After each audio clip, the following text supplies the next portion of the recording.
ધોળકાના રામપુરમાં ઠાકોર સમાજના 700 લોકોએ કોંગ્રેસને સમર્થન કર્યું. ભાજપને સમર્થન ન આપવાનું જણાવીને કોંગ્રેસને ટેકો જાહેર કર્યો છે.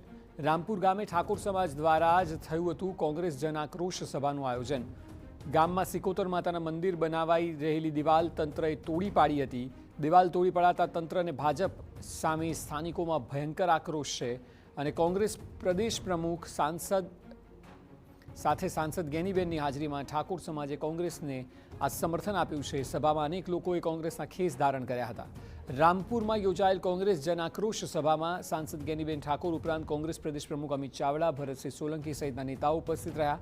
આક્ષેપો કરાઈ રહ્યા છે કે પોલીસ કાયદો જાળવવાને બદલે સરકારના ઇશારે સામાન્ય માણસને સતત હેરાન કરી રહી છે.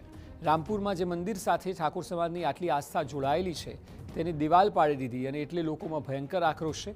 બીજી તરફ મોટી સંખ્યામાં લોકો કોંગ્રેસને સમર્થનને કોંગ્રેસ પાર્ટીએ પરિવર્તનનો શંખનાદ ગણાવી રહી છે. ક્યાંક ધમકીઓ આપવાની વાત હોય, ક્યાંક દિવાલો પાડવા માટેની વાત હોય, આ ક્યાંક એમને વધુ પડતી સત્તાનો જે નશો છે એ નશો આવનાર સમયની અંદર આ રામપુરા ગામની શરૂઆત થઈ છે. હું રામપુરા ગામના બધા આગેવાનોને ખૂબ અભિનંદન આપું છું કે એમણે અન્યાય સામે લડવા માટેની પ્રેરણા એ સમગ્ર ગુજરાતને આપી છે.